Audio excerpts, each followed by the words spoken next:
Fala galera, tudo bem? Bem-vindos ao Texto Inspira. Hoje eu, Alex, aqui sozinho, sem meu parceiro Gerson Otto, mas seguimos aqui com o Texto Inspira porque inspirar é o nosso propósito.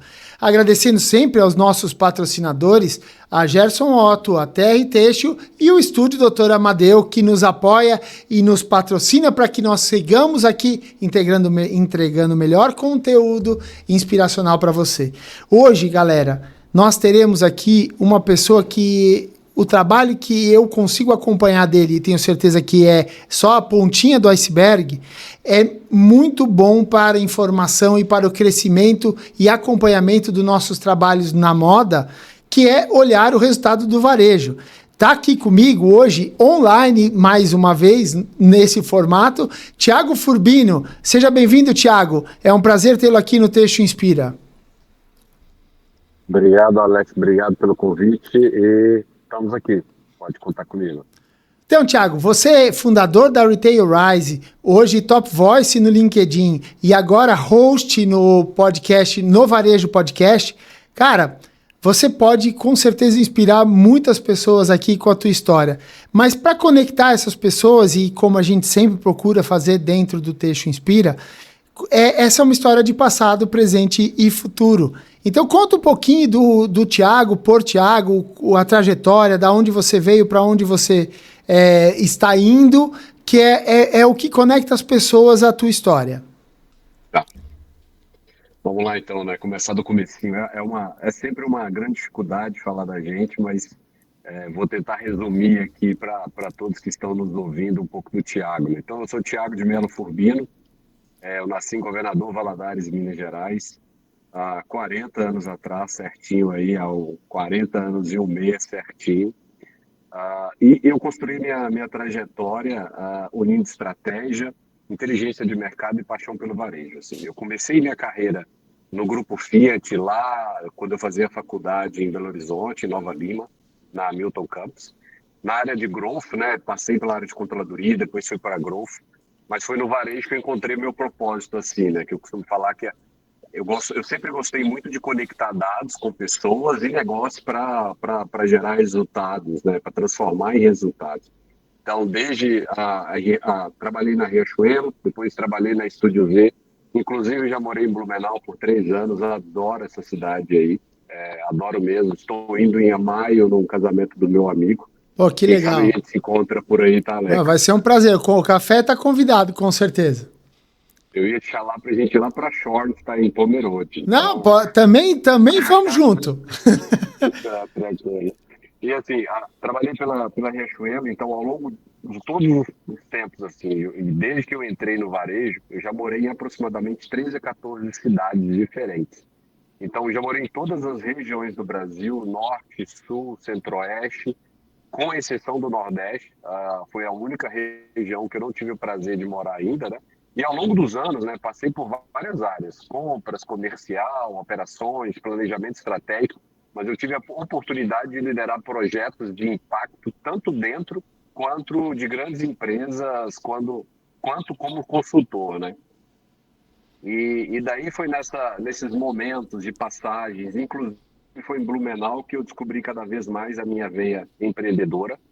Então, depois de Blumenau, morei em Curitiba, e desde então eu mudei mais algumas vezes, morei no Porto, fui fazer um MBA na Europa, e depois a gente voltou para Sorocaba.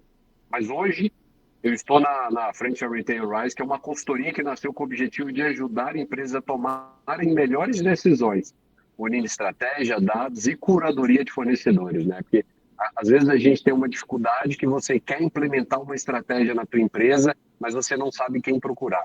Às vezes você quer implementar uma estratégia para gerar resultados para sua empresa, mas você não sabe qual dados acessar de maneira que você consiga construir uma estratégia de maneira que seja uma estratégia vencedora, né? E não você ficar dando murro em ponta de faca, são variáveis, situações, pessoas, dados e fornecedores. E quanto mais assertivo você tomar uma decisão, melhor vem os seus resultados, né? E além disso, né, atualmente eu tenho me dedicado para dar voz ao varejo, entrevistando CEOs e líderes de mercado. e trazendo reflexões e insights para o setor, assim.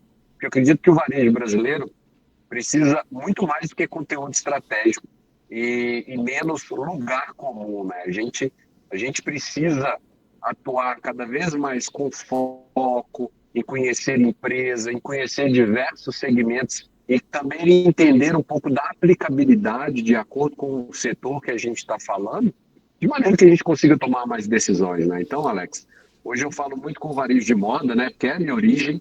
Eu acabei fazendo a transição e para conhecer outros segmentos do varejo. Eu costumo falar que até o ano passado eu estava atuando numa empresa de soluções financeiras também, né? Então, o varejo acaba que nos dá um leque de opções para a gente atuar numa empresa. Eu Aham. costumo falar que quando o varejo te pica ali, é difícil você mudar, né, Alex? É engraçado que algumas das coisas que você está trazendo aí do nosso bate-papo são totalmente identificados com a questão do Texto Inspira. Então, no Varejo Podcast, o Texto Inspira cada um dentro do nossa ideia de negócio e nossa ideia de inspiracional para os negócios em que a gente está inserido é muito parecido. Então, vi várias identificações. E a gente costuma dizer aqui que o bichinho do texto, quando pica, o cara não sai do segmento. Então, e assim, até pegando e fazendo um paralelo um pouco com o meu trabalho, com o trabalho que o Gerson também faz aqui, nós também, de uma certa forma, estamos conectando o varejo, os fornecedores ao varejo. E conectando as cadeias, os processos, porque o Gerson é o cara do processo, né? Ele conhece extremamente bem como implementar processos e ter todo o controle da parte produtiva.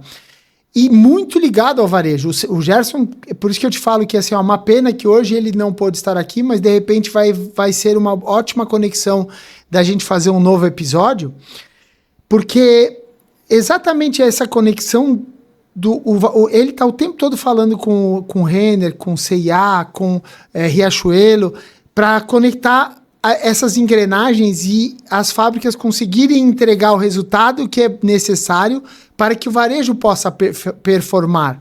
Ou seja, é muito identificado aquilo com que você faz, né? Pelo que eu entendi até agora, né? Isso, não, com certeza. Assim, eu atuo desde a frente com criação de estratégias para que o cliente possa tomar melhores decisões e possa construir o que ele tem em mente, que ele quer fazer, né, na tua empresa. E daí é claro que a gente tem várias variáveis, né? Antes de você querer algo, você precisa ter uma visão e uma necessidade clara do teu objetivo, aonde você quer chegar. E a partir disso, se você utiliza as melhores estratégias, se você utiliza inteligência de dados para tomar as melhores decisões, você sempre vai ser vencedor no que tem que ser feito, assim. E uma coisa que eu tenho visto muito hoje no varejo é que a gente passou por um momento muito difícil, né, principalmente com as plataformas asiáticas, mas que no qual, em alguns momentos, eu acredito que quando a gente tem uma concorrência maior, isso é interessante para a gente trazer inovação, mas é claro que faltou a isonomia tributária ali, quando a gente estava falando de varejo, né? Sem dúvida nenhuma, isso sim. Só que, vamos lá, a gente pode aplicar o imposto sobre a brusinha, né? Como o pessoal costumeiramente usa, né? Mas se você só aplicar o imposto sobre a brusinha, ela ainda é barata. Então, existe uma ineficiência causada por diversos aspectos, a gente não vai abordar isso agora, porque isso aí é uma conversa não para um café, mas assim para uma mesa de bar para se lamentar, porque tem algumas ineficiências que infelizmente a gente não pode resolver com a força do empresariado. A gente busca, luta, mas não consegue resolver porque não depende de nós. Mas, pegando esse teu gancho, acho que realmente todo mundo teve que sair da zona de conforto, né? Acho que, sem dúvida alguma, o varejo formal, e eu não sou nem perto conhecedor suficiente para poder fazer uma análise profunda, mas e até vale que você nos diga aí o que você enxerga, mas sem dúvida nenhuma o varejo teve que se reinventar, está tendo que se reinventar. Alguns modelos de negócio não conseguem gerar resultado positivo porque eles não conseguem atuar na velocidade necessária para entregar o que precisa ser entregue, e com isso a gente enfrentou um momento bem duro, acho que acredito há 2 anos atrás, que através dos números que eu li na tua página, parece que o ano passado a gente teve uma boa recuperação, né? Sim, os números do varejo que estão saindo aí no quarto trimestre estão vindo números bastante interessantes, assim. Ganho de margem, ganho de same-store sales, ganho de participação no e-commerce. Então a gente percebe aí que o varejo em 2024 teve bastante sucesso. E até pegando um gancho assim, né, trazendo um pouquinho sem querer ser insistente, mas a partir do momento que veio uma tributação nova, foi super interessante, porque pensa o seguinte, Alex, a gente sofreu uma concorrência de uma empresa que é extremamente inteligente em supply chain e é uma empresa que gera muito valor através de dados. Pensa que você, como um CEO de uma empresa, o que você vai fazer? Além de, é claro, né, pedir para que tenha uma equidade tributária. Você, antes disso, você tem que pedir a ajuda do governo, mas antes disso você precisa começar a inovar, começar a gerar mais resultados através da sua cadeia logística e evitar ineficiências em todas as operações. Foi um pouco do que eu costumo falar que o Collor, né, foi quem ajudou a abrir as carroças nacionais, né, que todo mundo falava, a gente reclama muito do que foi o governo dele no passado, mas pensa que a entrada de novas empresas no Brasil foi muito importante para a gente avaliar os nossos fornecedores, melhorar a eficiência, inovar nos dados, através de dados, começar a atuar forte na nossa cadeia logística, porque isso tudo ajudou muito a trazer inovação para o Brasil. Eu acho que foi esse próximo passo, que daí vai um pouco no que eu falo hoje, que isso também vai ajudar a cadeia nossa de fornecimento, Alex, porque com novas regras, essas empresas vão ter que se adaptar no Brasil e já estão fazendo, sim, né? sim. Principalmente na tua região. É uma das regiões que a Shein, por exemplo, está atuando pesado para desenvolver fornecedores. E eu acho que isso é brilhante, porque quem sabe a gente vai conseguir novamente aí inovar, aumentar a produtividade e trazer novos entrantes de uma região que sempre foi reconhecida por qualidade, por confecção e por produto, né, Alex? Eu de maneira nenhuma acho inválido o esforço. Inclusive, Fernando Pimentel da Abit teve aqui conosco, é um grande amigo, e diversas vezes eu aplaudi o esforço hercúleo que foi feito por parte da Abit, que é a Associação Brasileira da Indústria Têxtil, e de toda o engajamento que houve em prol disso, e realmente ter uma isonomia tributária um pouco melhor, fica a nossa parte da lição de casa para fazer e executar com mais eficiência e buscar o resultado. E aí que vem os grandes desafios, porque a gente tem ineficiência de logística, mas por conta das dimensões do Brasil, mas a gente também tem deficiência de volumes aqui, por exemplo. Isso é um negócio que, por exemplo, alguns dos fornecedores Shein aqui em Santa Catarina, e eu tenho alguns clientes meus que o fazem, eles têm uma dificuldade brutal pela quantidade de amostras que tem que ser feita para pouco resultado de venda gerado.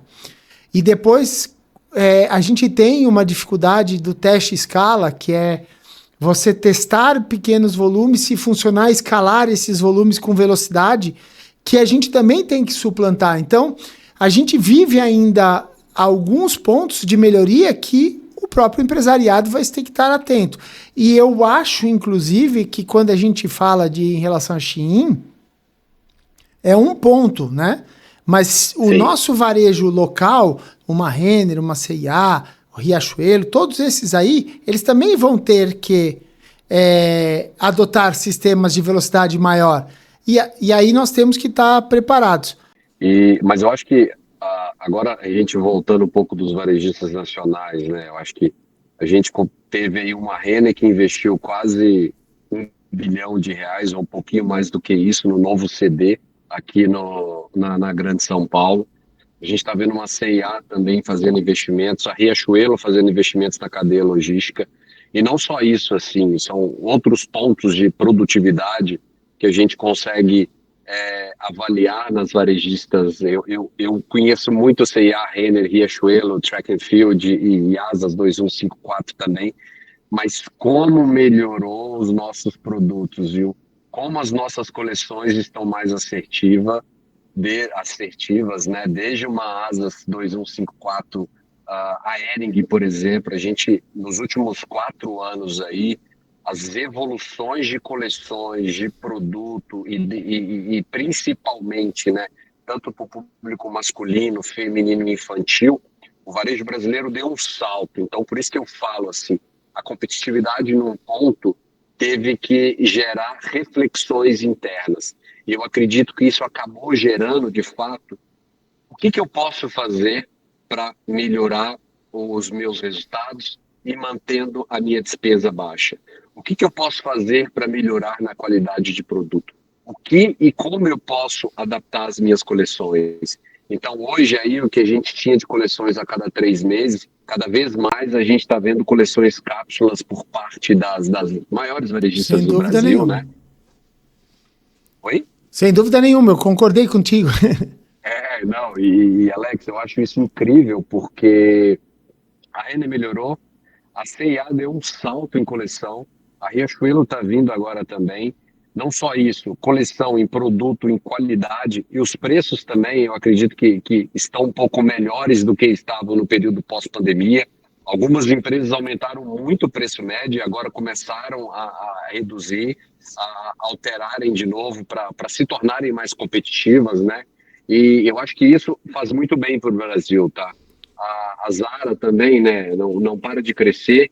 E agora a gente tem um novo entrante aí no Brasil também, tá, Alex? Eu ia Que te é a perguntar daí H&M. Então a gente tem um mercado aí muito competitivo e isso faz muito bem pro nosso segmento, né? Não, eu não tenho a menor dúvida de que, e até porque vou trazer para você uma informação que talvez seja relevante para você que olha o varejo, né? O que eu posso te dizer é que eu tenho acompanhado toda a área de qualidade da Renner e toda a área de qualidade da C&A fazendo um trabalho muito forte aqui no estado. No estado, na verdade, não, toda a cadeia de fornecedores deles, por uma busca incessante por um padrão de qualidade, com auxílio, eles procurando os fornecedores, dando suporte para que o fornecedor se desenvolva. E isso é um movimento muito bacana, porque eu sempre faço uma comparação. Como eu vendo private label, ou seja, eu forneço eu sou o vendedor que vende alguns projetos de moda esportiva para algumas marcas, tá? Que legal. Quando eu faço esse trabalho, estamos lá desenvolvendo uma coleção, eu sou a fábrica daquele cara, que é a minha venda. Então tem que existir uma simbiose fornecedor-cliente, cliente-fornecedor, para que a gente juntos alcance o mercado. E aí que vem todo esse trabalho de buscar um desenvolvimento logístico melhor, um desenvolvimento de qualidade que acompanhe as necessidades e os desejos do mercado, roupas mais duráveis, toda a parte de ESG que tem que ser visto, a questão de sustentabilidade, ou seja, buscar todas aquelas tendências que a gente vê por aí sendo colocadas. E como é que uma empresa pequena às vezes faz isso? Ela só faz isso se ela for puxada por alguém mais forte, que no caso é o varejo. Então, o objetivo de todos é comum e eu tenho visto todos se engajarem nisso, né? E eu acho que, como você tem trazido nos teus números, nos números que você apresenta, na verdade, que eu acompanho, o resultado está acontecendo, porque ele trouxe de volta a venda para dentro do varejo.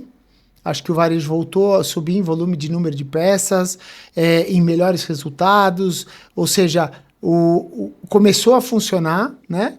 E com isso a gente vem desenvolvendo cada vez mais o nosso mercado para que toda essa cadeia gigantesca gere recursos para a economia, a gente tenha o nosso negócio cada dia mais forte.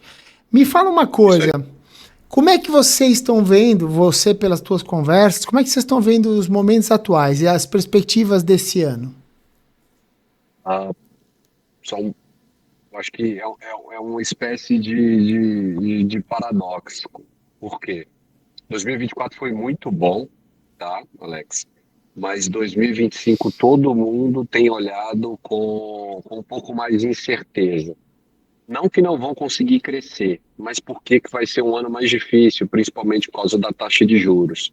Mas algo que continua sendo bastante importante desse cenário macroeconômico que a gente tem vivido hoje é o que as empresas estão utilizando cada vez mais dados para melhorar as eficiências internas. Isso, quando eu falo eficiências internas, é melhorar a coleção, melhorar produto, melhorar a qualidade. E também pegar mais pesado com negociações com os fornecedores. Mas isso não quer dizer que vão deixar de comprar. Eu acho que é um ponto essencial de tudo isso que tem acontecido na cadeia, e você me trouxe um dado interessante que eu tenho conversado com alguns, é o que eu estou vendo um trabalho das varejistas nacionais para cada vez mais voltar a fomentar e voltar a criar grandes conexões com os fornecedores nacionais. Isso vai ser muito bom para a indústria. E quando a gente fala também de investimentos internos, eu estou vendo todas as empresas querendo escutar fornecedores de produto, fornecedores de soluções, de maneira que eles consigam aproveitar esse cenário macroeconômico para que eles possam tomar mais decisões assertivas por escutar mais pessoas ao mesmo tempo. Então, quando eu falo mais pessoas, eu estou falando mais fornecedores de produto e mais fornecedores de soluções. E isso acaba abrindo espaço para o mercado para aquelas empresas médias e pequenas que antes tinham uma dificuldade muito grande de serem ouvidas ou conseguirem reuniões com as grandes empresas de departamento e as grandes varejistas de moda. Eu acho que a gente está num momento extremamente importante, tanto de crescimento para as empresas pequenas e menores, quanto também de análise das empresas grandes, que os maiores fornecedores, né? Que as varejistas de moda não vão tomar decisões simplesmente porque esse sempre foi o meu fornecedor preferido, eu vou continuar comprando. Não, é um momento de atenção, porque aonde o dinheiro for colocado, precisa gerar um ROI por aí, Alex. É, é extremo profissionalismo, na verdade. É Se a isso aí. gente olhar, é assim, ó, não tem muito espaço para empresa amadora. A É gente isso aí. tem que agir, inclusive, nós estamos gravando esse nosso episódio hoje, mas eu já sei qual é o próximo episódio que vem na semana seguinte ao nosso. E eu vou trazer um spoilerzinho, porque assim, a gente vai falar justamente sobre soluções que ajudam a aumentar a eficiência e manter os processos e os controles, né?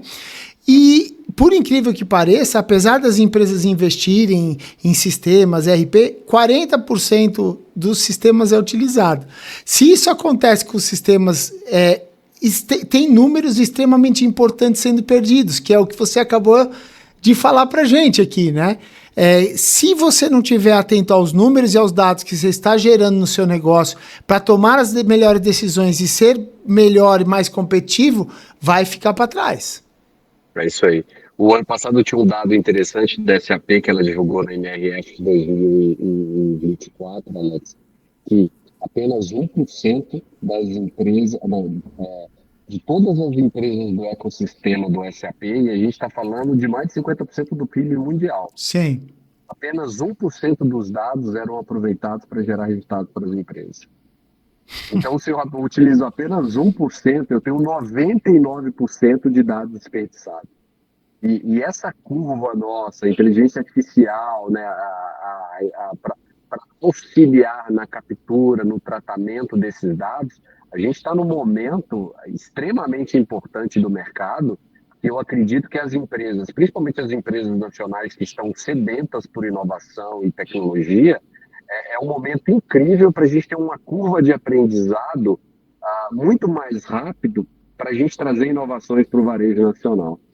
Eu costumo. é, eu já fiz algumas vezes alguns comentários sobre algumas redes, basicamente uma ou duas redes que tiveram problemas recentes aí no modelo de negócios dela. Me perguntaram uma vez, assim, eu falei, não sou especialista em varejo, mas o que que eu vejo, né? O que mudou do modelo de negócio dela? E a verdade é que o grande desafio é que quando você compara um e-commerce a uma grande loja de varejo, o e-commerce você sabe a rastreabilidade de por onde passou, o que viu, como viu, de que maneira viu, o que o cliente dela mexeu, né? As lojas, elas não conseguem fazer esse tracking do negócio. Lógico, hoje estão aparecendo, começando a surgir soluções que vão dar essa dinâmica, mas pensa que existe muita informação que já está lá e que não está sendo usada. É, vou dar um exemplo muito simples. Muitos clientes entram numa loja, num varejo, mas eles pesquisaram um site antes, né? E aí, quando esse cara tá fazendo a loja, a venda, a compra final dele, passando no caixa, né? O caixa poderia falar assim: olha, você chegou a ver aquela peça que tá em tal lugar, que eu sei que você vai gostar, porque ela tem essa informação, porque pelo CPF ela joga. Mas estou jogando um exemplo, ou seja, existe muito dado já para ser minerado e garimpado para poder gerar novas ações para o mercado varejista, né? Sim. E assim, uma coisa que eu falo, desde a empresa pequena até a empresa grande, e daí tem a importância de ter um bom RP, ter um bom sistema para você entender a jornada do cliente, né? Porque quanto mais você conhece a jornada do cliente, quanto melhor você entende e dependendo do nível e da rapidez na resposta, você se diferencia no mercado. Não, não resta a menor dúvida. Você, quando faz essas análises de números, basicamente você usa essa parte de tecnologia? Você tem alguma. A tua empresa ela faz essas análises baseado em coleta de dados, informação, ou é informação que o cliente te traz? Como que funciona? Um pouco, Thiago. Tá, então o que que eu posso falar assim? E tanto é que se você observar, os meus dados, a maioria dos meus conteúdos são sobre empresas de capital aberto. Por que as empresas de capital aberto? São as empresas que são obrigadas a divulgar os seus resultados trimestrais. Esse é o primeiro ponto. Então eu entro no resultado deles, avalio um balanço, é claro, né? Eu não chego a olhar fluxo de caixa, o balanço ativo, passivo como todo, como analista de investimento. A minha veia é muito mais comercial, então eu analiso muito mais o demonstrativo de resultados das empresas, que é o PNL, né? A DRE. E daí, para eu fazer esses resultados, hoje eu faço na mão, mas eu também utilizo muito o ChatGPT para me ajudar a filtrar e analisar esses dados. E atualmente eu tenho conversado com uma empresa para fazer um data lake de todas essas empresas que geram os resultados. Por quê? Qual que é o produto que eu quero tirar disso, Alex? Eu quero entender o que, que as empresas estão falando do porquê elas melhoraram receita. Elas melhoraram a receita porque melhoraram a gestão de compras, aumentaram a quantidade de lojas, melhoraram a venda por metro quadrado, trouxeram um mix mais assertivo para dentro de loja, o seu preço médio aumentou, consequentemente aumentou a quantidade de venda física, estão atuando no digital, não estão atuando, e hoje é aquilo, né? Se você não atua no digital, você tem um problema sério. Se você não atua, o mínimo que você tem que fazer é começar a aprender para adaptar a sua empresa. Então, o que eu tiro de todos esses resultados, isso falando de receita, de margem, melhorou a negociação, melhorou o produto, eu aumentei meu preço, eu estou começando a vender para um cliente com poder aquisitivo maior, o que, que eu quero tirar desse data lake? Quanto mais informação eu tiver das empresas de capital aberto, melhor vai ser para eu auxiliar as empresas que têm capital fechado e que me procuram pedindo, trazendo algumas dores que eles me pedem para auxiliá-los com algum remédio. E que muitas vezes esse remédio está interno e está fácil de a gente analisar. seja no produto, seja com as pessoas, seja com processos, né? E seja uma estratégia diferenciada. Então, quando eu utilizo esses dados e essas informações, e hoje eu estou fazendo um data lake, eu quero que daqui a 1, 2 ou 3, 4 anos eu entenda o que a empresa tem feito para gerar mais resultados.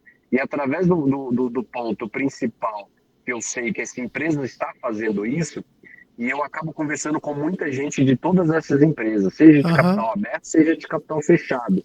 Então eu acabo sabendo qual fornecedor que está dando certo, qual fornecedor que não está dando certo. Então, são dois pontos extremamente importantes. Analisar o dado, entender o que está acontecendo nessa empresa e também conversar com alguém interno. Não para ter um inside information, para entender o que de fato eles estão fazendo, que Sim. eles estão sendo disruptivos e estão trazendo resultados melhores. Eu não sei se pode, mas se você ficar à vontade, se for uma coisa complicada. Mas você mencionou dores, né? Que os teus clientes chegam a ti com algumas dores. O que seria, poderia nomear as principais dores, ou pelo menos o que te chama mais atenção, que você diria que é mais comum neste momento? Perda de market share. Eu acho que esse é um ponto extremamente relevante. Antes eu vendia tanto e agora eu não estou vendendo mais aquilo que eu vendia antes. E um outro ponto também é o que eu posso fazer, é muito relacionado ao market share, né? Mas o que eu posso fazer para melhorar os meus resultados do digital.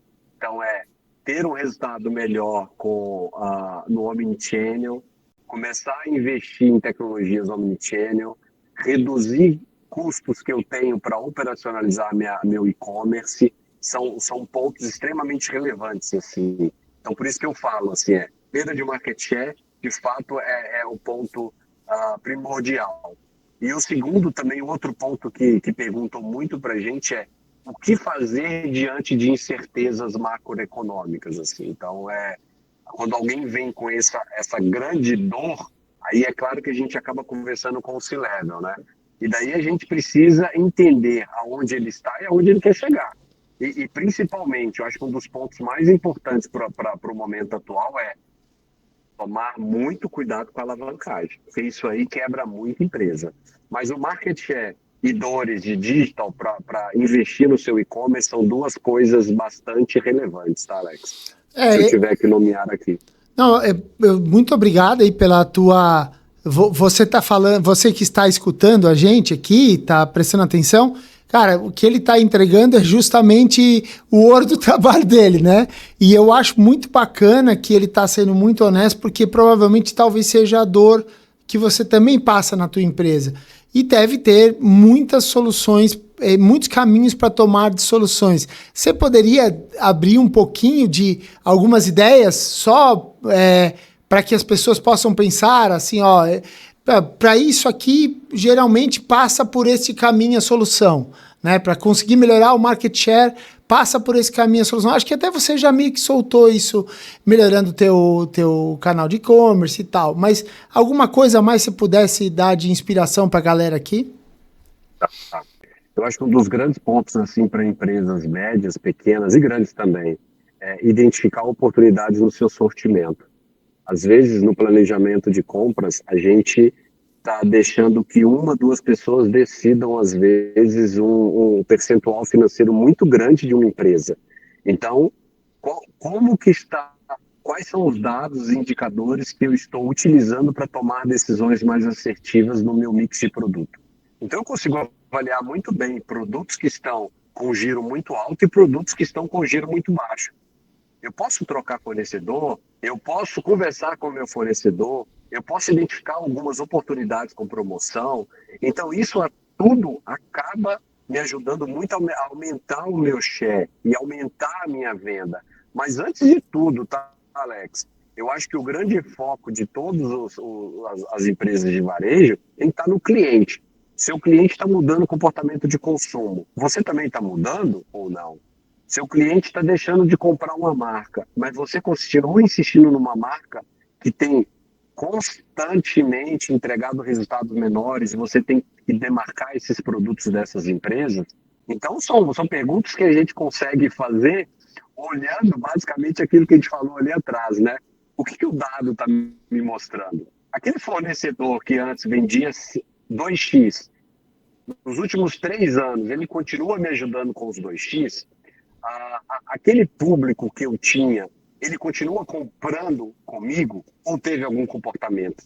Eu estou avaliando muito bem o comportamento de consumo do Brasil, eu entendo muito bem quais são as gerações, qual geração que compra comigo?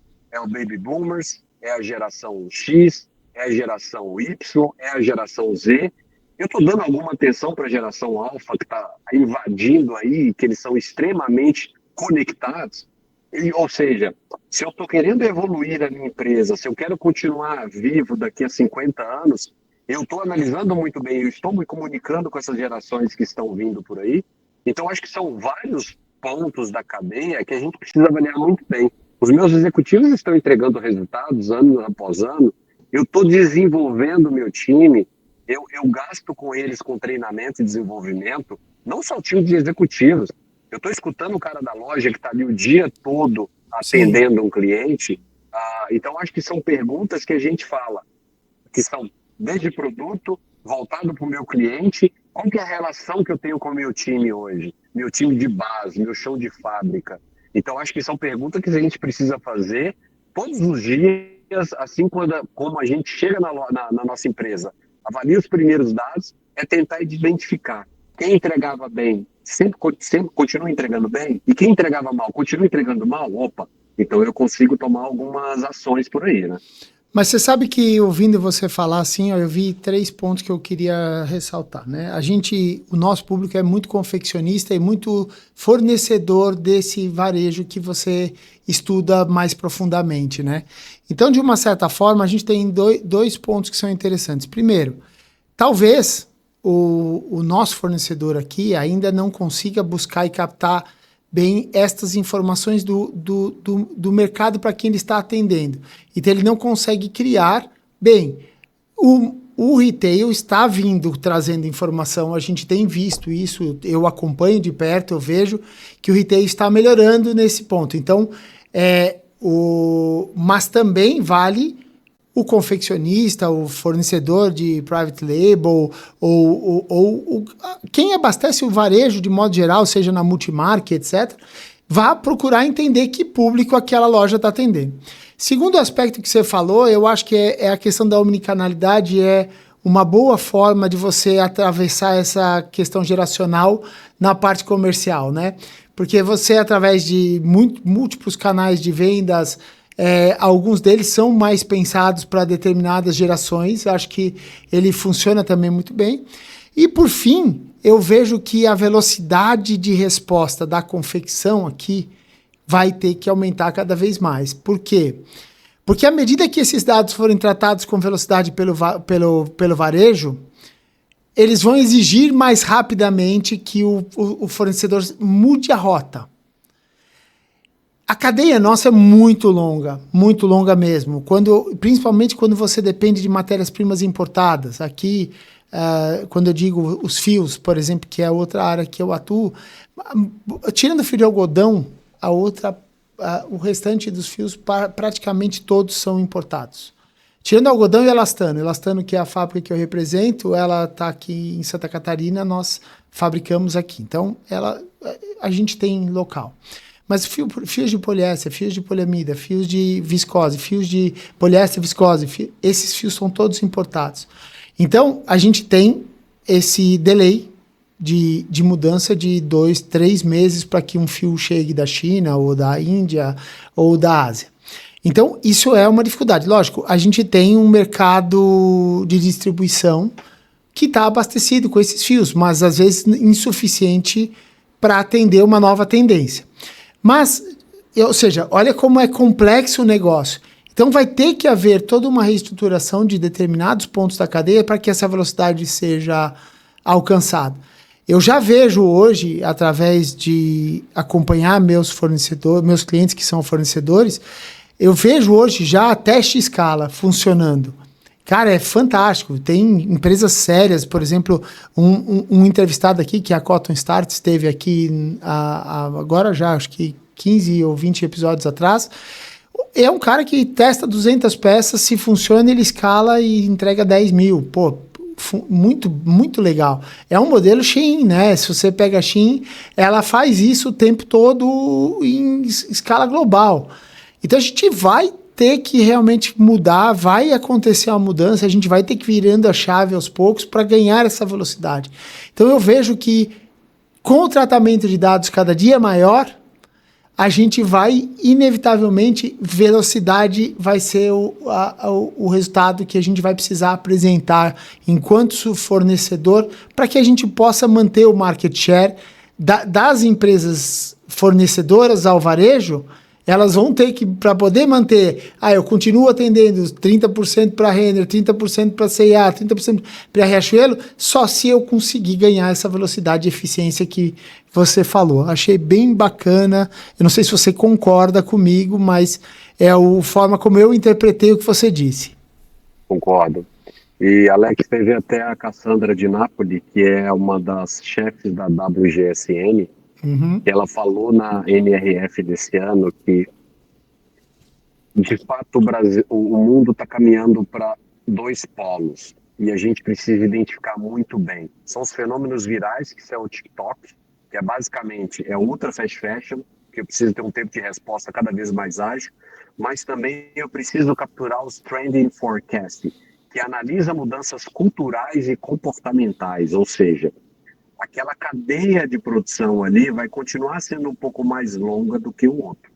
Então, eu preciso entender, eu quero fornecer para o meu cliente que ele foca em fenômenos virais, principalmente com o TikTok chegando no Brasil aí, ou eu quero continuar fornecendo para aquele cliente meu que ele vai me pedir uma coleção que a cada 3 meses altera, ou aquelas coleções cápsulas que ele pode me pedir com diferença de 30 dias.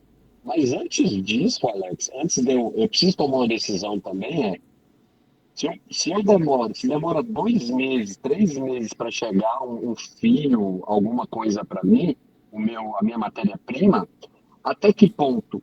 Quanto que representa de um determinado produto que eu preciso ter um estoque dentro de casa? Branco, preto, bege, marrom, dependendo da tua área, né, que você tá, se você vai ter que fazer sublimação, se você vai ter que fazer estampa, mas por que não se adaptar e conseguir comprar um estoque? Eu sei que estoque é custo, mas a partir do momento que você quer ter uma aspiração de continuar crescendo e você tem essa dificuldade de entrega para o teu fornecedor, entrega de matéria-prima, até que ponto não vale a pena investir em algum estoque, principalmente avaliando o meu Pareto? Se eu tenho 80-20, né? Se basicamente 20% de todo o meu estoque me gera 80% do resultado. Então, essa análise de dados para nós também importa muito. E então, o outro ponto é até que ponto eu preciso também conhecer os meus fornecedores que eu tenho no Brasil para saber quando eu precisar de uma matéria-prima, eu sei de onde buscar. Tudo bem que vai custar um pouco mais caro, vai atrapalhar minha margem, mas eu também posso identificar uma oportunidade aqui com esse fornecedor. Né? Olha só, da tua fala, veja, esse nosso bate-papo está sendo super sincero e assim, a gente nem tinha combinado o que a gente está falando. Mas eu vejo uma coisa assim muito legal. Olha que interessante essa análise que você fez. Hoje, a gente atende... basicamente, as empresas atendem aquilo que o Magazine deseja, por exemplo, o retail deseja. Porque o retail dita aquilo que ele sente que é o produto de desejo. Então, ele faz. Mas a especialização de determinadas fábricas talvez seja um modelo de negócio que vai cada dia existir mais. Por quê? O retail vai dizer, olha, nesse momento eu preciso de peças de algodão. Ele vai procurar o especialista em peças de algodão. Eu preciso dos caras que têm especialidade em peças de poliéster. Isso já acontece, tá? Não estou falando de algo muito novo. Mas talvez esses caras que são muito bons em determinadas coisas, eles vão ser cada dia melhores naquela determinada coisa. O outro que vai surgir vai ser muito bom fazendo uma parte do processo como você falou, esse aqui vai ser um cara especialista em sublimação, esse aqui vai ter que usar a inteligência com as impressoras digitais.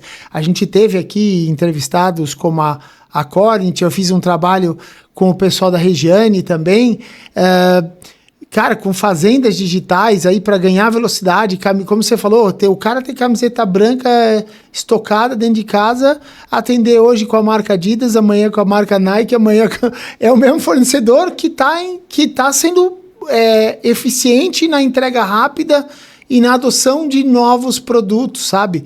É bem interessante. O mesmo, né? Só muda a logo e a gola.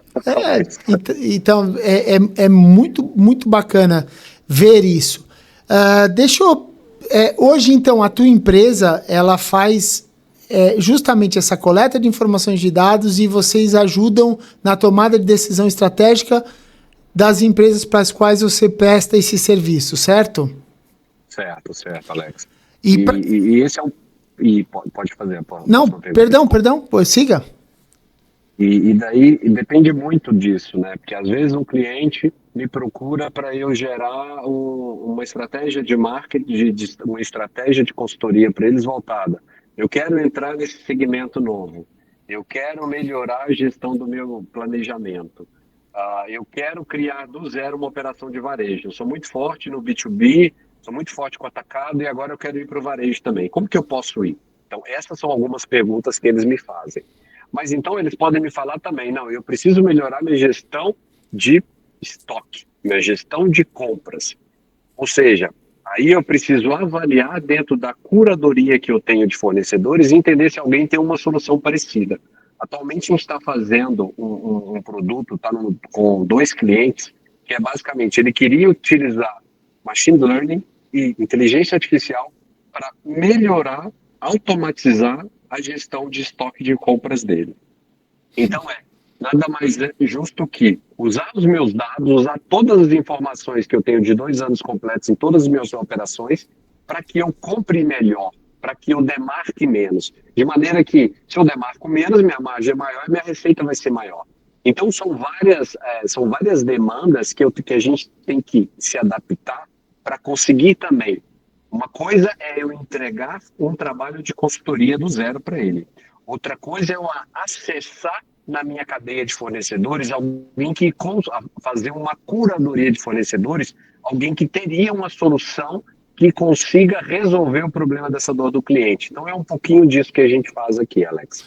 Fantástico. Ou seja, você sabe que recorrentemente a gente tem alguns temas que vêm aqui no Texto Inspira. Um deles é a falta de escassez de mão de obra. E aí outro tema é a inteligência artificial, né? E, claro, a gente sabe que uma coisa pode ser conectada à outra, pode ser a solução uma da outra, mas olha só como, na verdade, já está sendo usado e aplicado largamente a questão de inteligência de dados. Ela não é uma coisa nova. Ferreirinha, que esteve conosco no programa passado, ao teu, ele trabalhou na IDS, se eu não me engano. Agora, eu sou às vezes meio ruim para lembrar nome, mas essa empresa foi a número 1 do mundo, a primeira em tratamento de dados, né, do mundo. Ou seja, não é uma novidade. Só que a velocidade e a eficiência desse tratamento de dados hoje que você tem que aplicar, acredito ser muito maior e com uma velocidade constante de mudança, porque é muita gente diferente, pensando de muitas formas diferentes para atingir todos os resultados, né? Eu acho que essa é a grande mudança que houve, né? A velocidade, né? Isso. E assim, e até trazendo um pouquinho, né, que você falou, o turnover alto, dificuldade de contratação, com utilização de inteligência artificial, tem uma outra empresa que eu trouxe, que eu trabalho com eles como parceiro de growth aqui no Brasil, que chama Orcas. Essa empresa, ela faz a escala de trabalho para empresas como Burger King, McDonald's na Europa, trabalham também com a Zara, a H&M na Europa. O que eles fazem? Eles, a partir dos dados, de todas as informações de produtividade que eles possuem, eles melhoram a escala dos colaboradores por loja. Então, eles têm falado com alguns grandes varejistas de moda, supermercados e farmácias do Brasil também, para melhorar essa gestão de escala. E o que é isso? Nada mais é que ter o colaborador certo, na hora certa, no momento certo para atender aquele cliente que está dentro de loja. Mas eu preciso também fazer as minhas atividades internas. Então, eles separam muito bem os skills de cada colaborador. Esse é o repositor, esse é o cara que descarrega caminhão e esse é o cara que atende o cliente, de maneira que você tem o colaborador certo na hora certa para o cliente correto. Então, essa empresa, ela nada mais é que ela analisa os seus dados de venda, comportamento de venda com o teu quadro para falar: você está tendo muita sobra de quadro em determinados horários que você consegue jogar para outros horários do teu dia para você atender melhor. Ou então, ser realista, Alex, falar: olha, você está com um quadro muito baixo para atender determinadas quantidades de clientes e para ter que fazer tantas tarefas que você tem que fazer nesses horários. Então, são várias empresas que a gente trabalha no nosso dia a dia. Eu quis dar o exemplo da Orcas, porque é uma que eu tenho falado bastante, e eles é uma empresa espanhola, tá?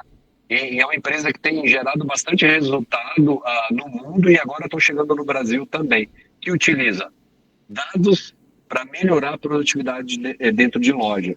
Eu acho que você tá, e eu acho que uma das maiores dores do varejo hoje, para falar a verdade, é a dificuldade de contratação no varejo, seja de supermercado, farmácias, moda, food service, no Sudeste, Centro-Oeste e Sul do Brasil. Eu acredito que você deve entender muito bem que você está numa região em pleno Exatamente. emprego e que tem muita reclamação daí, assim como tem muita reclamação aqui de São Paulo, assim como tem muita reclamação do Mato Grosso do Sul, que é a dificuldade de se encontrar mão de obra para trabalhar no varejo, principalmente com essa escala 6x1. Mas se eu até te pegar um pouco, eu vou te fazer uma pergunta besta, porque fiquei curioso mesmo, né? Eles chegam a ter um balanço dinâmico de loja para loja? Sim, e consegue falar que você está tendo um quadro muito baixo para a loja X e está tendo um quadro muito alto para a loja X, de Y, de acordo com a tua venda. E a parte melhor é que, a partir de um ano, fazendo a escala automática e avaliando a tua venda versus a quantidade de colaboradores, você deixa de ter alguém para fazer a gestão das escalas e a própria máquina, a própria plataforma faz a escala sozinho através de inteligência artificial. Então, essa parte é o ponto mais importante. Você tira aquele gerente ou aquele coordenador responsável por fazer a escala ali, vamos falar do varejo, né, de uma loja, para ali talvez 2, 3, 4 horas da sua semana para fazer a escala do teu time que é mensal, e principalmente no supermercado, a gente pode falar, tá, Alex, que é o cara do açougue, é o cara da reposição, é o cara do caixa, é o cara do atendimento, é o cara da peixaria. Então, são várias pessoas que têm que fazer escala para muito mais pessoas. Então, ali, automaticamente, você deixa só a pessoa da matriz avaliando se a escala está correta, se o calendário também mudou de um ano para outro, e depois de um ano, quem vai fazer a escala automática é a própria plataforma SaaS. Cara, se o Gerson estivesse aqui, ele diria aqui, sensacional. Então, eu tô com ele aqui dentro do meu coração, falando para você aí que está em casa. A gente já vai começar a encaminhar aqui para o final, e eu sei que você é um cara que fez todo um trabalho ali na NRF, né? E eu queria ver contigo se você gostaria de compartilhar com o nosso público aqui alguma coisa que você veja como tendência. Eu sei que você tem um material que você preparou, não sei se ele está disponível, que você pode compartilhar ali na tela conosco, e possa comentar um pouquinho das tendências, porque aí a gente, como a gente falou do passado com a tua história, o presente com o que você está vendo neste momento e neste ano, e o que você vai ver de futuro, que é o que a NRF trouxe aí, e como você interpretou tudo que você viu. Tá, não, maravilha. Eu vou compartilhar a tela aqui, daí a gente mostra algumas coisinhas, mas antes, só para fazer um fechamento aqui rapidinho de alguns dados que eu colhi antes da nossa conversa de hoje, dados do quarto trimestre de 2024, só para trazer um calento aí para todos os fornecedores e quem está nos escutando. Oh, sensacional, cara. A CIA teve um crescimento de same-store sales, né, que é vendas comparáveis, lojas abertas há mais de 13 meses comparáveis com o ano passado, de vestuário de 14% no quarto trimestre. Então, esse número é fantástico. A Renner teve um same-store sales de 8,9%, e a Track and Field aí, né, que tem muitos fornecedores aí na tua região, eu sei que Brusque e Gaspar também é muito forte nesse setor de ginástica, teve um crescimento de 12,3%, tá?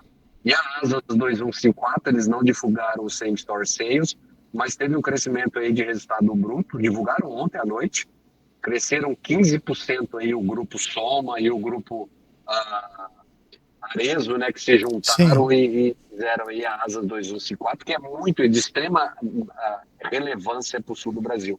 Eu queria trazer um pouquinho desses dados aí para que todo mundo esteja ciente e mostrar um pouco da importância e como foi esse quarto trimestre para a gente aí, que foi fantástico, tá? Foi sensacional e quando você fala do Asas, eu tenho o maior orgulho de estar aqui próximo. A gente já teve aqui conosco Carla Vivian, que é a diretora de outsourcing da Hering, né? E a gente é muito próximo aqui deles, eu trabalho como fornecedor também para eles. Eles vão se tornar um grupo de varejo extremamente forte. Eu acredito que, como marcas brasileiras, eles vão tomar um destaque global. Como a gente tem só bons exemplos. Renner é fantástico. A C&A, apesar de ser uma empresa holandesa, o trabalho da C&A no Brasil é de longa data e tem um resultado muito bacana. Deixo aí contigo aquilo que eu te perguntei. Para a gente poder falar um pouco de tendências futuras, como é que você viu a NRF esse ano? Cara, eu vou até dividir um pouquinho a tela aqui para vocês, mas eu achei a NRF extremamente importante para mostrar cases reais do que está acontecendo no mundo todo com cases de inteligência artificial.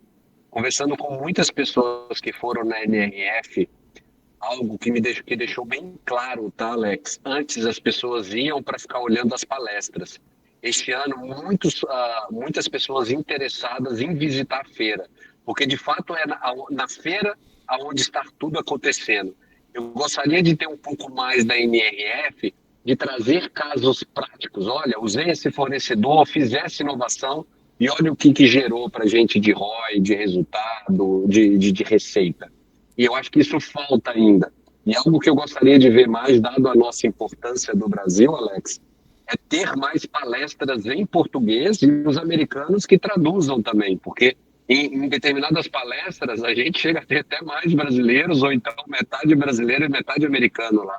Mas querendo ou não, é de extrema importância, porque o próprio Estados Unidos, quando a gente vai na NRF, já tem áudios de tradução simultânea para o português. Então, não é porque se a pessoa não fala inglês que ela vai ter vergonha, que ela não vai conseguir entender o que está falando nas palestras, ou não vai conseguir visitar a feira. Isso é mito, tá? Os americanos já se adaptaram muito para o brasileiro. Hoje a gente já participa com mais de 10% da feira. Mais de 10% da feira hoje já são brasileiros. Você então, diz em números de visitantes? Inglês, em número de visitantes. Durante a feira toda, no período da pandemia, o Brasil chegou a ter 17% da feira toda brasileira. Então, só para você ter ideia do tamanho da importância dos brasileiros lá. Então, você já tem hoje fones de tradução simultânea. A maioria dos fornecedores, tipo, os painéis, já existem esses fones de tradução simultânea. E quando você visita a feira, Alex, basicamente em quase todos os estandes tem alguém que fala português. Porque eles sabem dessa importância do brasileiro e quanto a gente ama aquela feira. Mostra em primeiro lugar a importância do nosso varejo. Sim. Porque eles estão já começando a entender que o brasileiro está conectado.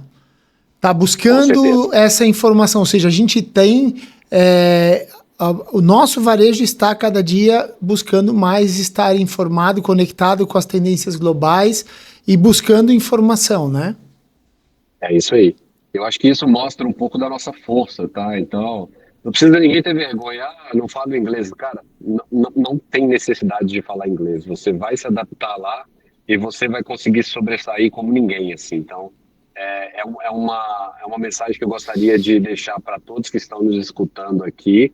E o ano que vem a gente vai fazer a comitiva eu faço parte da ABCom, e vou auxiliar no trabalho de curadoria para todos, tá? Depois eu deixo mais dados com você, o site depois, Ah, show de bola, e cara. a gente vai Legal. levar uma comitiva também de brasileiros para lá. Show de bola, cara. E então o espaço aqui tá aberto para você vir falar mais também, explicar. Cara, já te falei, você tá em casa aqui. Muito obrigado, Alex. Vou mostrar um pouquinho da apresentação agora, né? Então, aqui a gente vai falar um pouquinho, tá, da NRF, pessoal. Me desculpa aí pelo horário. Essa apresentação eu fiz em quase 2 horas. Vou tentar fazer não sei se eu tenho 15 ou 20 minutinhos, Alex. Você vai me falando, tá? 15 você tem. Tá, maravilha. Senão eu Então, um apanho pouquinho aqui. da NRF, né? Tem mais de 40 mil profissionais, mais de 100 países presentes, e nesse ano teve muito mais de 4 mil brasileiros, diz que chegou a bater quase 5 mil. Então, a gente teve mais de 1.000 expositores. Já vi esse daqui falava de 125 de AI, mas depois eu fiquei sabendo que teve quase 200 estandes falando só de inteligência artificial, 6.200 marcas e conteúdo para lá de estratégico, né? A gente teve mais de 450 speakers e 175 sessões. A Zita, né, que é uma das chefes de tecnologia da NVIDIA, e o John Furner, que nada mais é do que o CEO da Walmart nos Estados Unidos, e eles trouxeram um pouquinho que a Walmart já está avaliando inteligência artificial, e hoje eles estão utilizando inteligência artificial para avaliar milhares de SKUs para melhorar e otimizar o planejamento de estoque, tá? O que a Walmart fazia em um mês agora, toda semana ela avalia projeção, venda passada e projeção futura utilizando inteligência artificial. A Zita também trouxe um caso da Lowe's. Eu achei bem interessante ao Walmart esse painel, a Zita poder contar algo de não é um concorrente, não chega a ser um concorrente à Lowe's, que eles já estão utilizando inteligência artificial como digital twins. Eles simulam vários tipos de layouts para identificar oportunidades na jornada do cliente quando ele entra numa operação física, tá? Eu achei isso incrível. E eles já estão utilizando eles têm mais de 400 lojas espalhadas pelos Estados Ou Unidos, acho que seja, são quase 500 lojas. eles usam o layout de loja digital, criado digital, para ver se, em alguns casos, qual resulta melhor a jornada do cliente, é isso? Melhor jornada do cliente. E daí eles vão lá e ajustam as lojas todas e refazem o planograma. E daí a gente pode falar um pouco para inteligência artificial hoje já tem casos para enriquecer catálogo e cadastros, foi um pouco do caso das Casas Bahia, já está utilizando no Brasil. Personalizar a experiência do cliente, de acordo com o cliente, eu ajusto a inteligência artificial.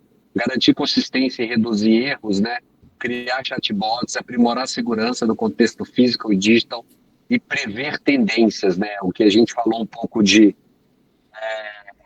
trending forecasting e os trendings do estilo TikTok conseguir se adaptar. E principalmente, né, otimizar a gestão de inventário, que a inteligência artificial ajuda muito.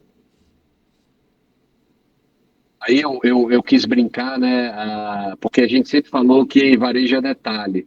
Então eu quis trazer uma mensagem nova aí em inglês, que é Retail is detail, but with AI, every detail matters. Ou seja, varejo é detalhe, mas com inteligência artificial, todo detalhe importa com a inteligência artificial. Eu acho que isso é um pouquinho da mensagem. Fica muito legal quando a gente fala em inglês, tá, Lecas? Mas no português a tradução não fica tão legal, Ah, não. mas Por isso que eu não o traduzi a conteúdo mensagem. é extremamente relevante e importante, e para quem está assistindo ali, você que está assistindo pelo YouTube, você consegue ver que tem uma jogada com o fonema ale, e aí fica como fosse uma rima, é muito bacana. É isso aí. E esse aqui é um ponto extremamente importante. 68% das pessoas entrevistadas pela W Trade Partner, esse cara é o cara mais esperado de toda a feira. Todo ano ele vem trazer pesquisas que eles fizeram. Essa empresa é extremamente importante, depois vocês procuram. E o Lee Peterson, basicamente, ele já solta algumas palavras em português, porque o painel dele é extremamente concorrido entre os brasileiros. Então, na pesquisa que a WD Porter fez nos Estados Unidos, tá, pessoal? 68% das pessoas disseram que preferem comprar online. E dessas 68, continuaram respondendo. Quem falou que prefere varejo físico parou de responder. E daí, quem prefere comprar online respondeu. 79 prefere o online por causa da economia de tempo e esforço. 25% porque tiveram experiências ruins de atendimento. 20% disseram que as lojas são desorganizadas. 15% dificuldade de encontrar produtos e 10% check-out lento, tá? Então, esse é um pouquinho para você. E daí ele veio, o que eu preciso fazer diferente? Preciso criar uma experiência única e emocional, priorizar design, melhorar a experiência com o cliente, trazer emoções, conectar o meu colaborador com o meu cliente, lojas instagramáveis, criando conexões de experiências únicas dentro da operação, para que eu consiga trazer o meu cliente para o físico e afastar ele do online, né? Ou então não, ter uma jornada omnichannel, né? De maneira que ele possa comprar de maneira única em cada jornada que ele decidir. Treinamento, engajamento, né? Engajar o time de loja, desenvolver o time de loja, dar atenção, mas não é aquela atenção, sou dono de uma empresa e eu não vou dar uma atenção genuína. A ideia é que você desenvolva, olhe para o seu colaborador genuinamente, né? Quanto mais eu olhar para o meu time de loja com olhos de que eu vou tratá-lo, desde um colaborador da minha base até o meu diretor, mais do meu alto escalão, da mesma forma, acho que todo mundo vai perceber que esse contato, esse cuidado, esse zelo com o meu time faz com que meu time se engaje muito mais e, consequentemente, ele transfira esse relacionamento, esse engajamento para os clientes dentro de loja, tá, Alex? Eu Show de gosto muito de bola. falar dessa parte. Aprimorar o checkout, né? A gente falou ali, Sim. oferecer produtos exclusivos. Talvez eu vou lançar alguma coisa que vai ter só na minha loja física. Vou ter 80% do meu estoque no online, mas 20% só para quem for na minha loja. Ele falou um pouquinho disso. Inteligência artificial para otimizar operações, E, a- treinamento de funcionários, contratação, melhorar a experiência do cliente. e aí tem claro, quando a gente fala de jornada do cliente, quando a gente fala de experiência, tá na cara que esse é o caminho. Você atrai o cara para a loja para proporcionar para ele uma experiência com a sua marca que seja totalmente diferenciada e que cative, que com isso identifique ele com a marca e com isso ele vai para o Omnichannel, mas esteja na loja física, tenha essa experiência, siga valorizando a marca com tudo que ela te trouxe na experiência presencial, né? É isso aí. E eu acho que esse é o ponto diferencial, sabe? É o que eu preciso diferenciar do meu concorrente e diferenciar de todos os canais. Como que eu faço para tornar a experiência do meu cliente única quando ele vier na minha operação? E daí o segundo passo, que é um pouco focado em qualidade, não em quantidade, né? Que é adotar o conceito da slow retail. Quem que pratica isso? A gente tem a eShop, que era da Natura, que foi vendido ano passado. A gente tem a Crate and Barrel. A gente tem a Patagônia também, que é muito Sim. importante com o slow retail. Essa é uma palavra que vai estar cada vez mais comum no dicionário dos varejistas. E eu gostaria que vocês depois pesquisassem sobre o slow retail. Não sei se a gente vai ter tanto tempo para falar de outros pontos, mas esse foi um dos pontos diferenciais da palestra do Lee Peterson. Fantástico. E daí Você. a gente entra um pouco nos hot topics. Oi, desculpa, Não, eu Alex. ia te perder isso justamente. Os hot topics. Tá. Tá. Vamos pro hot topics agora bem rapidinho, tá, pessoal? Eu vou falar aqui igual o vendedor do Shoptime. Os hot topics que eu falo aqui, que eu traduzo, são lojas físicas, o ESG autêntico e varejo verde, né? A gente parar de ficar vendendo ESG no papel, mas de fato mostrar as nossas ações dentro das nossas empresas, dentro do varejo. O Unified Commerce, né? Que é o comércio extremamente integrado e unificado. A gente tem um exemplo claro. lojas como galeria de arte, construindo comunidades, retail is retail, but with the AI, every detail matters, retail mid, slow retail, soluções de pagamento e lojas estrelas que eu vou mostrar para vocês. Então aqui a gente tem um conceito de loja física, essa é uma vitrine interna dentro da Tiffany. Todos os painéis mostrando como se você tivesse tendo uma temperatura externa de neve. De fato estava nevando externamente e daí eles traduziram nos painéis. Aqui tem as lojas de personalização da Nike, Adidas, da Puma. Você consegue personalizar o seu tênis logo depois da compra, tá? Isso aqui foi a loja da Louis Vuitton na Quinta Avenida. Essa loja foi criada porque a principal está em reforma. Então eles criaram uma outra loja icônica ao lado da Tiffany. Essa loja da Louis Vuitton fica bem ao lado da Tiffany. Então a ideia de loja física é uma experiência imersiva, centro de engajamento, integração total do digital, personalização de produtos, eventos e comunidades internos dentro das operações para conectar os seus clientes e gerar networking, lojas autônomas e cafés e restaurantes. A Tiffany tem café, a Louis Vuitton também agora está com café, a Ralph Lauren tem um dos restaurantes mais requisitados de Nova York. Aí a gente vem um pouco para o comércio unificado, né, que é ter uma visão 360 graus. Eu compro no online, troco na loja, eu compro na loja, posso devolver em todos os canais, checkout é muito rápido, na Renner você tem um self-checkout muito rápido, se você não quer pagar no caixa, você consegue pagar utilizando o seu celular e depois você só pede um cliente para desativar o alarme, então os chatbots cada vez mais inteligentes e menos fricção. Esse é o conceito de Unified Commerce, garantir que todas as operações sejam gerenciadas em um único sistema centralizado, de maneira que a operação física se conecte com o online e também se conecte também com o centro de distribuição.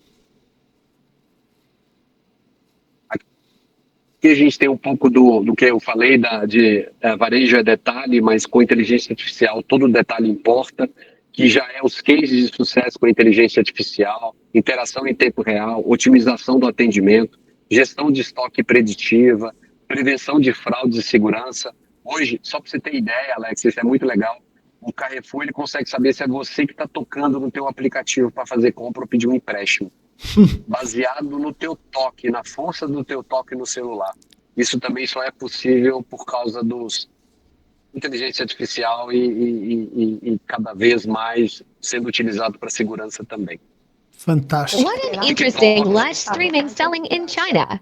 There were over 100K viewers. She be opening boxes, showcasing for a second, then telling viewers price. The bottom right box shows the items and prices. What do you think? Would you buy? Essa mulher aqui vendeu alguns milhões de reais fazendo só esse tipo de venda pelo TikTok. Ela ficou muito conhecida. Eu até falei sobre ela no conteúdo, depois eu vou até te mandar o link. Quem sabe você posta também mais detalhes dessa influenciadora lá da China, tá, Alex? Eu vou trazer um pouquinho depois, só para vocês terem ideia de quanto que essa mulher vendeu num espaço de uma semana, mostrando os produtos com aproximadamente 10 segundos e tirando da frente dela, e o cliente, se ele gostava, ele clicava e já comprava diretamente do TikTok. Eu consigo até ficar quieto, cara. What an interesting live streaming selling in...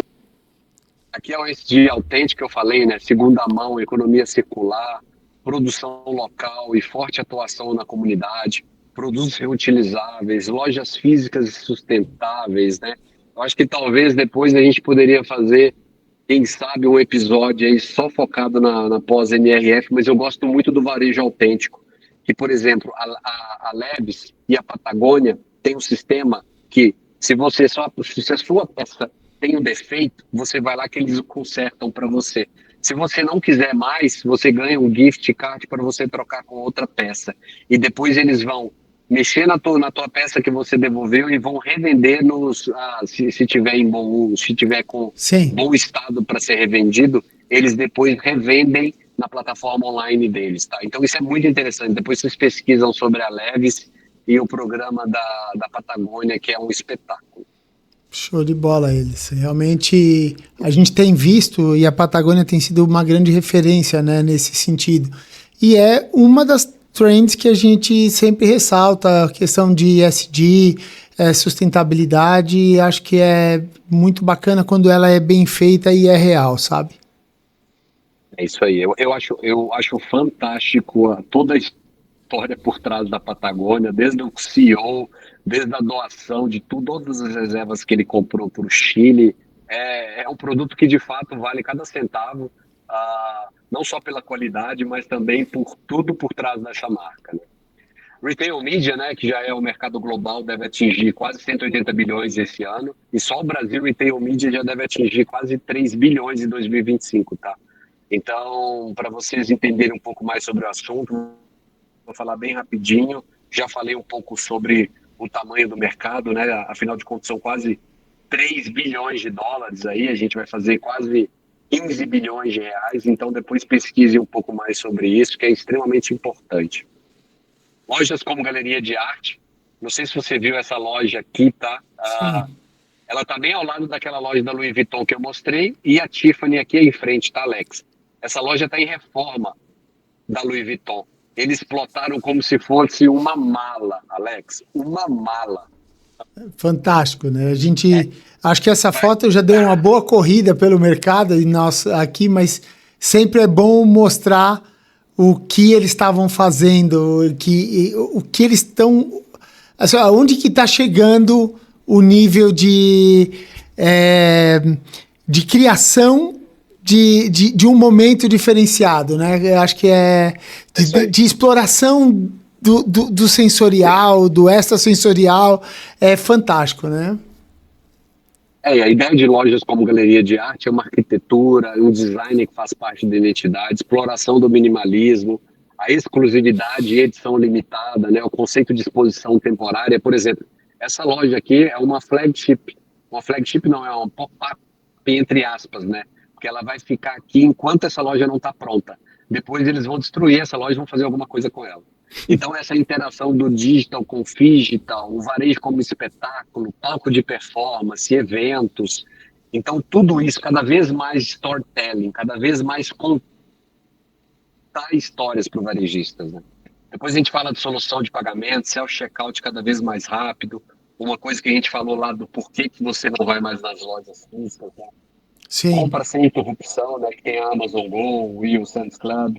Pagamento digital com dispositivos móveis, que eu contei um pouco da Renner, né? Se você não quiser pagar no caixa, você consegue comprar um produto utilizando o seu celular, Alex. E depois você pede só pro colaborador da Renner para desalarmar, para queimar a etiqueta RFID para você ir embora para sua casa. Então é fantástico isso.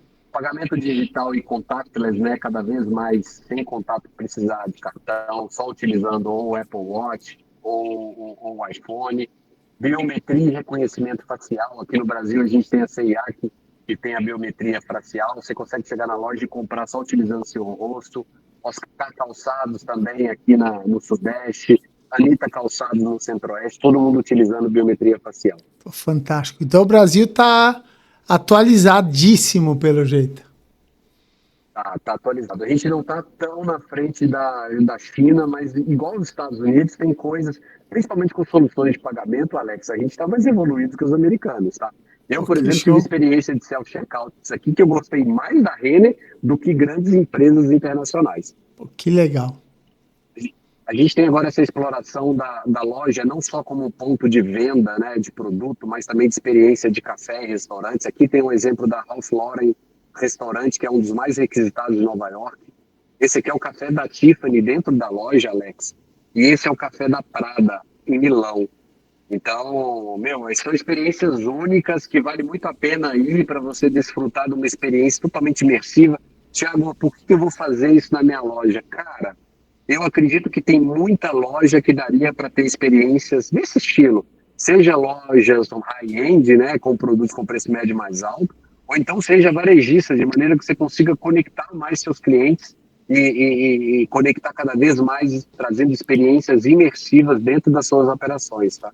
Eu conheço muita loja muito grande que tem espaço que você acaba não utilizando, que poderiam virar cafés belíssimos no Brasil. Eu tive uma oportunidade numa pós-graduação que eu fiz com o professor Júlio Tacano, foi um dos professores, e aquela loja da Casas Bahia que você inclusive postou ali umas fotos atrás, e aqui a gente tem na Karsten, a loja de fábrica deles, eles têm um espaço de café, tem uma experiência imersiva, é muito bacana quando você vê, inclusive, outros produtos que não são produzidos pela Karsten sendo vendidos porque fazem parte do ecossistema daquilo. E eu achei muito bacana para quem passa aqui entre Blumenau e Pomerode, bem no saidinha de Blumenau para Pomerode, na loja da Karsten, ou seja, aqui perto, para quem está por aqui, ou por São Paulo, na Casa Bahia, você pode desfrutar dessas experiências e conhecer um trabalho um pouquinho diferente até isso para a tua loja, onde você faz a revenda dos teus produtos, né? Não vale só para os grandes. Isso vale do pequeno ao grande. Todos nós vamos ter que aplicar. É extremamente inspirador. Siga aí que... Sim, com certeza. Eu vou apanhar aqui com o horário. Fazendo isso, o Cacau Show fazendo isso. Tem muita coisa aqui no Brasil. Cacau Show, Balduco fazendo isso. Tem muitas lojas buscando isso. Já estou terminando. A construção de comunidades, tá? Então, cada vez mais autenticidade e propósito de marca, social commerce, engajamento de comunidades. A Track and Field faz isso com vários eventos, tá? Eles constroem as comunidades por trás. Então, no ano, eles já têm dentro da plataforma 800, em 2024 eles tiveram 800 mil inscritos e mais de 2.000 aulas que aconteceram, seja pela plataforma, seja dentro de lojas, ou então seja nas próprias corridas que eles fazem por São Paulo e pelo Brasil, tá? Então essa ideia de construir comunidades, a Roca também tem um café em Nova York, a Leves também tem feito esse trabalho de construção da comunidade, eles têm uma área que você consegue personalizar todo o seu produto, a Zara também agora tem a ideia trazendo um pouco do ESG, as comunidades sustentáveis. A Zara tem um site só de segunda mão também. Então você acaba criando comunidades e trazendo pessoas que às vezes não tinham tanta conexão com a marca. Exatamente. Criando essas conexões através da tua empresa, né? Então você consegue criar eventos. Por exemplo, eu fui num evento na Leves nos Estados Unidos, comprei lá, porque estava tendo um evento, estava tendo um bar, foi um evento da Adobe com a Microsoft, foi super interessante, e eu acabei gastando na loja. A Roca com café, a Track and Field no Brasil, e outra coisa, a Track and Field no Brasil tem um TFC, que são os cafés deles, que eles vendem vários produtos de outras marcas também, porque eles não têm só produtos da Track and Field, a maior parte são produtos de outros fornecedores, tá? Isso é bem interessante também, Alex. Depois você pesquisa e eu posso te mandar também sobre a TFC. Muito bacana. Aí agora, para a gente finalizar, a gente para as lojas estrelas. Banana República melhorou muito a qualidade, a experiência envolvente. Eu fiz um conteúdo focado para eles, que teve uma recepção muito grande nos Estados Unidos. Eles replicaram o meu conteúdo, depois eu encaminho para você também colocar no link. A loja da Hershey's em Nova York, você consegue criar a embalagem com a tua foto para trazer isso pro teu filho, pro namorado, pra namorada, pra mãe, pro pai. Você consegue criar uma embalagem extrema personalização, né? Sim, você consegue fazer uma personalização do produto. Eu fui aqui, eu tirei essa foto, tá? Fiz até uma embalagem, não quis colocar minha foto aí não, porque iria atrapalhar a apresentação. A Apple também, né, que é um exemplo fantástico, essa loja na Quinta Avenida, basicamente você desce para o subsolo. A gente tem o Walmart cada vez maior aí, para mim é uma loja estrela para quem gosta de supermercado, cada vez mais disruptivo. O Costco também, olha o tamanho da fila no Costco, Alex. Ninguém estava reclamando pelo tamanho da fila, porque os caras sabem que o preço lá é diferente. Sim. E você precisa ser membro para você conseguir entrar no Costco, senão você não consegue. Faltou um T aqui depois do S. A Aritzia também, que é uma das empresas que mais crescem de moda, é uma empresa, salvo engano, canadense, e daí eles foram bem polêmicos, porque eles criaram a vitrine basicamente é todo mundo vestindo esse casaco deles, criaram alguns movimentos que o Trump fez em alguns eventos que ele foi, mas o preço é bem diferenciado da Uniqlo, mas mesmo assim eles estão conseguindo ter uma receptividade, estão conseguindo aumentar bastante a venda lá. A Telfar também é uma marca nova de moda que está super envolvente lá nos Estados Unidos, em Nova York principalmente. Ela é de um imigrante que está tendo um sucesso fantástico. A Gentle Monster, você acha que você está na galeria de arte, mas não, você está numa loja coreana que vende óculos, tá, Alex? A Lego é fantástica, meu filho ama Lego, eu também acabei voltando a gostar muito mais de Lego depois dele, então eu fui nessa loja umas 3 vezes. Você consegue personalizar produto, você consegue personalizar o teu filho lá, parecido com a Lego, então é uma experiência extremamente envolvente e você consegue criar conexão com o cliente. Aí tá para pegar esse caso da Lego, se você olhar, olha o que é a reinvenção de um produto extremamente simples. O que Sim. eles fizeram com o trabalho de marca é uma coisa absurda. Quase faliram, hein? Quase entraram em recuperação judicial, Alex. E olha o que se tornou. Não, e o melhor, eles estão licenciados lá. Tinha Marvel e tinha DC Comics no mesmo espaço. Eu imagino a briga que eles tiveram para colocar todo mundo lá, mas é loja da Quinta Avenida, né? Pra gente, já estamos acabando, tem a Skins também, que é a loja da Kim Kardashian, que está bem disruptiva nos Estados Unidos. Ela basicamente criou várias peças, moda íntima, masculino e feminino, com um tom de pele de americano, ou melhor, não vamos falar do preto, do branco, do oriental. Foi fantástico a quantidade de peças que eles criaram com vários tipos de tons de pele. Eu achei sensacional essa ideia da Kim Kardashian, que já está valendo bilhões, tá? Essa marca tá extremamente reconhecida. Lidar com a diversidade como se deve, com o objetivo de cada um ter a sua identificação e tá aqui, tudo no mesmo espaço, de uma maneira inclusiva total, né? Cara, é moda íntima para todo mundo, todos os tons de pele, achei sensacional. A Jacquemus lá também, lá no Sorro, a On Running, né, que tá aumentando Sim. cada vez mais o mercado em cima da toda a poderosa Nike, da Adidas. Ela está extremamente disruptiva para mim e para todo mundo, né? Então eles estão crescendo muito. A Tesla, né? A experiência do robozinho lá, eu tive a experiência eu consegui andar num Cybertruck desse, achei fantástico. O Windows City, quem quer uma experiência envolvente na qual você consegue ir numa padaria, você vê toda a linha de produção do pão, do chocolate, eles produzindo o chocolate, eles produzindo gin, produzindo uísque, tem até uma sapataria na qual eles estão produzindo sapato. Industry City para vocês, quem está indo para Nova York nos próximos meses, vale muito a pena visitar no Brooklyn. Experiência. O Chelsea Market, a experiência é fantástica, Alex. Chelsea Market também, Chelsea Market para quem conhece Nova York, eu não sei se acabou, se é a última, mas eu acho que é isso. Espero que tenham gostado aí, passei bastante do tempo. Esse é um pouquinho aí do Thiago, da Retail Rise. Esse é o meu contato. Aqui, se vocês fotografarem, vocês conseguem me contatar direto pelo WhatsApp ou então no LinkedIn. Espero que vocês tenham gostado, viu, Alex? Não, perfeito. Assim, ó. Talvez foi um Texto Inspira muito diferente do nosso padrão. E ele veio trazendo inspiração de monte para vocês. Eu acho que ali tem várias informações de onde ir, como ir, o que buscar, o que olhar e o que se inspirar, né?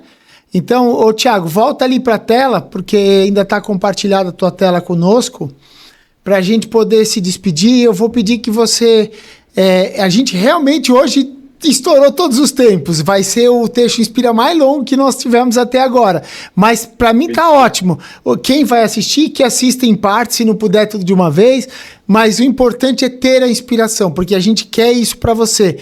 Então eu te deixo aqui com as tuas últimas palavras. Por favor, faça teu fechamento. E mais uma vez, desde já, eu te agradeço imensamente. Foi incrível para mim. Eu estou saindo daqui inspirado. Tenho certeza que quem está nos ouvindo também está dessa forma, e peço, se inscreva nos canais, compartilhe e mande para frente, porque o nosso objetivo é compartilhar o nosso conhecimento. De nada adiantaria ele ter visto tudo isso e não compartilhasse com vocês. Então deixo contigo, muito obrigado, seja sempre bem-vindo ao Texto Inspira e fale com o nosso pessoal aí à vontade agora.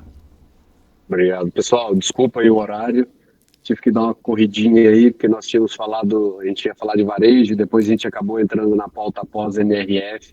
Espero que tenham gostado, foi bem rápido, mas eu acho que o ponto principal da mensagem é que nós precisamos nos conectar com todos os clientes, independente de crédito, de política, de qualquer coisa. O nosso foco principal é criar experiências envolventes de maneira que a gente consiga manter o nosso negócio numa crescente, na qual a gente só vai conseguir gerar resultados se eu continuar me antenando, se eu estiver à frente, mas conseguir entender todas as tendências, se eu conseguir me conectar com o meu cliente, se eu conhecer todos os processos da minha loja, se eu conhecer os processos da minha empresa, mas acima de tudo, eu acho que não adianta você querer criar uma experiência envolvente para o seu cliente se você não cria uma experiência envolvente para o seu colaborador na sua empresa.